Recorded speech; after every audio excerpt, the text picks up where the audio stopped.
Built in the 3rd century BC, it was one of the largest and most significant archives of the ancient world. Famously, it burned down, resulting in the destruction of its many books and delicate papyrus scrolls, thus becoming symbolic for the loss of cultural knowledge. He prayed that same fate would not befall the First Continuum. He approached a golden door marked with the Ouroboros seal, a snake swallowing its own tail, entwined around 2 words. He spoke them aloud. Aeternus Eternus. The computer registered his voice. The door dilated to reveal an elevator.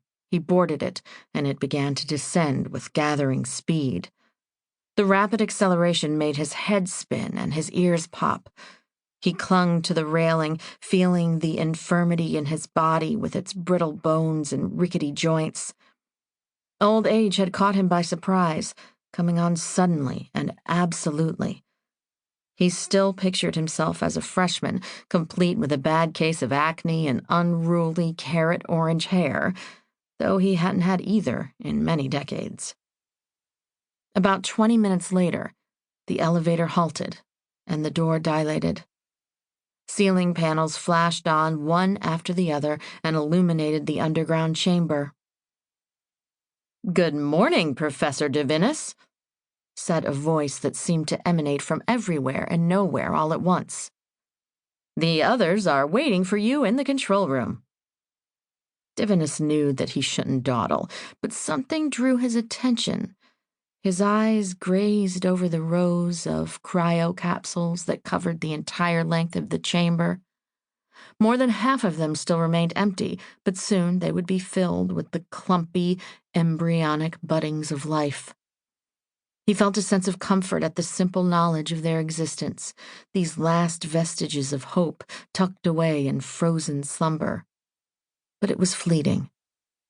His mind ticked and hummed with worries. "Professor, may I suggest increasing your pace?" The voice came again. Still unfailingly polite, it sounded less confident this time. A smile tugged at Divinus's lips as he lingered in front of the capsule housing the impressive species Canis lupus. "Noah, how long have we known each other?" he asked. "Is this a trick question?" Noah said, belying some puzzlement this time. "Professor, you programmed me. Thus, we have been acquainted for the entirety of my existence, which amounts to exactly 13 years, 34 days, 7 hours, 21 minutes, and 52 seconds. In that case, you can come right out and say it." Divinus cut him off before the calculation could dissolve into nanoseconds. "Very well. Professor, you're late." "Much better, Noah. Your interactions are improving." "I've been practicing," Noah said, sounding flattered. "Have you been perusing my book suggestions?" "I scanned a few of the old movies you recommended. I especially enjoyed 2001: A Space Odyssey, though I found it a bit far-fetched that a computer would turn on his creators and try to murder them. But mostly I've been monitoring the network feeds. Humans have a boundless appetite for social interaction, don't they?" Divinus cocked his head at that revelation. He spent as little time as possible on such mind-numbing, time-sucking pursuits, but he was in the minority. "Indeed, they do," he replied. "If I may be honest, I find it curious," Noah went on.